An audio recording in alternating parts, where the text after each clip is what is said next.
السلام عليكم خوتي خواتاتي، تحياتي للجميع. نتمنى تكونوا بخير وعلى خير. الله يتقبل الصيام ديالكم يا رب. خوتي المغاربه، بغيت نتكلم على واحد الموضوع. سبق لي تكلمت على هذا الموضوع، ولكن ماشي بالطريقه اللي غنتكلم عليها بها اليوم. شحال هذا بغيت نتكلم عليه، ولكن كل مره كنكون نتكلم كنلقى الوقت ما كاينش. كاين شي مواضيع كنبغي نتكلم عليهم، ولكن خص الوقت. ما كنديرش لايفات. لايف مهم بزاف، لايف اللي فيه تقدر تتكلم فيه على راحتك، تقدر توصل داكشي اللي بغيتي توصل للناس. ولكن بحال الفيديو صعيب باش تتكلم على موضوع كيحتاج الوقت بزاف باش تتكلم فيه في فيديو يكون قصير 10 دقائق ولا 12 دقيقه ولا 8 ولا.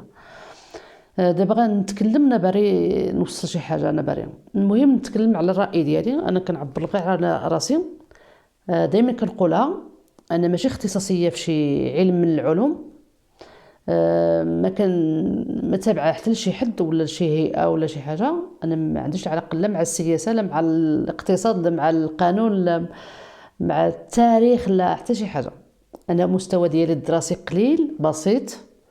ما مشيتش للجامعه، ما عنديش شي مستوى زعما نقول لكم انا مختصه في شي حاجه، ولكن نهضر باختصاص.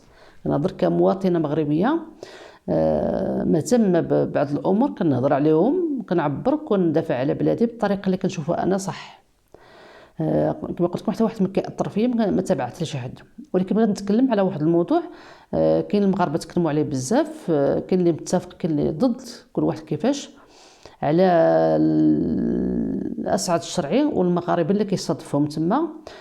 ماشي المغاربه عاديين، المغاربه اللي عندهم واحد الوزن في المجالات ديالهم ولا الاختصاصات ديالهم. هاد الاشخاص، هاد الاساتذه الدكاتره، الناس مختصين في بزاف د العلوم، انا كنتابعهم. بحال الدكتور منار سليمي كنتابعو من زمان، من وقت طويل، ولكن كيدوز في التلفازه بعض المرات. كنت كنشوف برامج سياسيه في التلفازه، ولا في يعني في الجلسات كيهضروا فيها الناس، هكا البرامج اللي كتصادف اشخاص اختصاصيين في السياسه ولا في العلوم السياسيه. ولكن الناس الاخرين ما عمري شفتهم انا في التلفازه ولا سمعتهم في الاذاعه ديال المغرب. كنشوفهم غير في مواقع التواصل الاجتماعي، ولكن كنتابعهم اللي شفتهم. تابعتهم واحد الفتره هكا، عرفت المستوى ديالهم وشنو فاش كيهضروا. كنتابعهم، ولكن ماشي يوميا، مره على حسب الظروف ديالي. كاين بزاف، حيت كاين بزاف ما يمكنش تتابع كلشي. الا كتابع واحد 10 د الناس كيحطوا فيديو ب10 د الناس كيديروا لاك فيا، يعني مباشر 10 د الناس ما يمكنش تشوفهم كاملين، مستحيل. كتحاول تشوف كل مره تشوف واحد ولا تشوف النص من كل لايف ولا شي حاجه. اسعد الشرعي استضاف هاد الناس، كاين اللي ضد هاد الشيء كاين اللي مع هاد الشيء. انا ما غاديش نقول لكم انا مع هاد الشيء ولا ضد هاد الشيء. انا عندي اقتناعات ديالي. الاجنبي ما عنده ما يدير ليه كيف ما كان، حيت كنعرف التاريخ، كنعرف شنو وقع. حتى واحد ما نصر المغرب ولا دافع على المغرب ولا حلينا شي مشكل. حنا كاع المشاكل ديالنا كيجيو من الاخرين، حنا ما كنديروش مشاكل. انا كنعرف شنو كاين في التاريخ ديال بلادي. اي مشكل وقع لبلادي تاريخيا الاخر اللي كيدير المشكل، حنا ما كنديروش المشكل لحد. شوفوا غير هادشي ديال المواقع التواصل الاجتماعي. عمركم مغربي عنده قناه كيهاجم شي دوله؟ ما عندناش حنا هادشي، ما عندناش هاد الثقافه، لا في السياسه ديال الدوله لا في الثقافه ديال المجتمع. حنا ما كنشغلوش راسنا بالاخر، ما كنهاجموش الاخر، ما عندناش طموح في الدول الاخرين، ما كنتعداوش على حد. حتى اللي كيسموا الفتح الاوروبي المسلمين، لو كان بقات عند المغاربه ما يديروش هذا الشيء. لو كان ما كانش ديك الساعه كان الحكم ديال المشارقه على المنطقه، لو كان المغاربه الثقافه ديالهم ما يمشيوش يديروا الفتح لاوروبا. هما يقدروا ينشروا الاسلام، ولكن بطريقه اخرى، ماشي بالسيف يعني السيف ديال الحرب، ماشي الارغام. قلت لكم حنا عندنا واحد الثقافه، ما كنهجم واحد، ما كنتعداو على حد، ما كنبغيو التعايش مع الناس، كنبغيو يعني نتعاملوا مع الناس يستافدوا منا، حنا نستافدوا منهم. هذه هي الثقافه ديال المغرب، ديال المغاربه عبر التاريخ. ما كنهضرش على اليوم ولا على هذه الفتره. دائما اللي كيشوف التاريخ ديال المغرب يعرف هذا الشيء. حتى المغرب بحال في افريقيا راه ما حكمش افريقيا باش يستغلها، حكمها باش يطورها باش تستافد. هذا الموضوع اخر كندخل المواضيع دائما. بغيت نتكلم، قلت لكم على اسعد الشرعيه. كيصادف المغاربه يعني مستوى عالي بزاف. كاين اللي ما بغاش كيقول لك هادوك علاش كيرضاو يمشيو عند هذاك. راه كل مغربي فينا كتشوفوا كيدافع على بلادو، راه عنده اقتناعات، عنده ماشي اسلوب، ولكن عنده اقتناعات ديالو، كيعرف شنو كيدير. دابا انا كان عندي واحد القناه كنهضر فيها، كندافع على بلادي من جميع النواحي ضد اي حاجه خارجيه. ما يقدرش يجي واحد يغير لي سميتو الاقتناعات ديالي، يقول لي لا ما ديريش هكا، ديري هكا. شحال من واحد كيكتب لي يقول لي هضري على المطيشه وبطاطا انا ما قدرتش نشتت وقتي والتفكير ديالي في بزاف د المواضيع. هذيك الشيء راه كاين الناس كيهضروا عليه، كاين الناس كيهضروا في بزاف د الحوايج، كل واحد كيخص في شي حاجه. دابا هاد الناس اختصاصيين في العلوم السياسيه، في القوانين الدوليه، عندهم في التاريخ، في العلاقات الدوليه عندهم يعني باحثين، ناس خبراء في هاد العلوم. زعما هما اغبياء انا ذكيه، هما اغبياء انا ذكيه، انا خصني نقول لهم شنو يديروا. هما عارفين شنو كيديروا، عارفين علاش كيديروا، عارفين حتى الواجب اللي عليهم، المسؤوليه اللي على كتافهم. هادوك ما كيفكروش في راسهم، كيفكروا في الرساله اللي على كتافهم، الرساله اللي في عنقهم. هما عندهم واحد رصيد كبير من العلم، واجب عليهم يوصلوه للناس. ما كيفكروش الطريقه ولا المكان ولا الاسلوب ولا شكون اللي وصلهم باش يوصلوا هذا الشيء. هذه هي الاحترافيه. باش تكون محترف خصك تكون متجرد من الحساسيات، من ماشي المشاعر، ولكن ما يكونش عندك الضعف.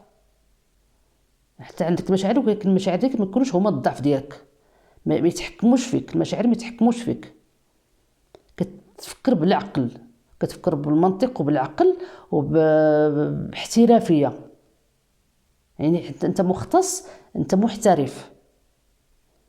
الاختصاص ديالك هو اللي يقول لك شنو كيحتم عليك شنو دير.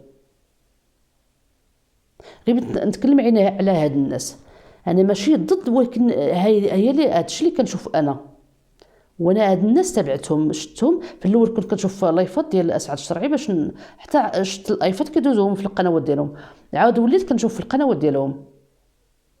يعني بعض المرات كنشوف شويه في لايف ديال اسعد الشرعي، ولكن كنشوف الفيديو كامل في القنوات ديال الدكاتره ديالنا. وانا داكشي اللي داروا، داكشي اللي كيديروا، داكشي الطريق باش كيتكلموا، داك المستوى العالي اللي عندهم، ما تقدروش تخيلوا افتخاري بهم. حتى هاد الخطوه يمشيو عند واحد الانسان بسيط، انسان قل منهم، كيتنازلوا كيمشيو عنده، هذا ما كيحطش من القيمه ديالهم في نظري انا. هذا بالعكس، هذا كيقول لك الانسان الوطني الحقيقي شنو يقدر يدير من اجل بلاده. كلشي عنده رخيص من اجل بلاده. كاين اللي هاجم في الاول الدكتور عبد الرحمن مرة السليمي، علاش هو في المستوى مشى عند اسعد الشرعي. نتوما كتشوفوا الامور بطريقه سطحيه، الامور ماشي هكاك، ماشي هكاك خص تشاف. خصكم تشوفوا العكس. هذا العملاق في العلوم السياسيه الدوليه والعلاقات السياسيه الدوليه، خبير، كيتنازل يمشي عند واحد الانسان كيدير لايفات ديالو، كيشتم، كيهضر في الحوايج يعني شويه تافهين، ولا كان عنده اقتناعات ديالو، ولا عنده اجندات كيخدمهم، ولا عنده غرض في الفلوس، ولا انسان عنده مشكل حيت بلادو مدمره، ولا احنا ما نقدرش نحكموا على الانسان، عنده اسباب ديالو. هاد العملاق ديال منار سليمي كيمشي عند اسعد الشرعي كيدير معاه لايفات. هادشي يخليكم تعرفوا الانسان شنو يقدر يدير من اجل الوطن. ماشي تكون وطني غير تكون غير كتدافع على الوطن، ولا انا كنبغي بلادي، ولا نقول عاش الملك. انا قلتها في واحد الفيديو في القناه عندي الاخرى، قلت انا ما عمري قلت عاش الملك، قلتها واحد المره كنعقل، قلتها واحد المره كنت شحال هادي، قلت مازال كان عايش الملك ديالنا حسن الله يرحمه، داز المدينه ديال كنفاس، داز على المدينه ديالنا، الناس وقفوا في الشارع استقبلوه، داز يعني غير داز في الطريق، ما وقفش ما والو. كلشي الناس كيغوتوا كيقولوا عاش الملك، حتى انا قلت عاش الملك، شحال هذه كنت صغيره، ماشي قلتها من قلبي عاش الملك، ولكن ما كتجيش الوقت باش تقول عاش الملك. الملك خصك يكون قدامك باش تقول له عاش الملك، تقولها له في وجهه.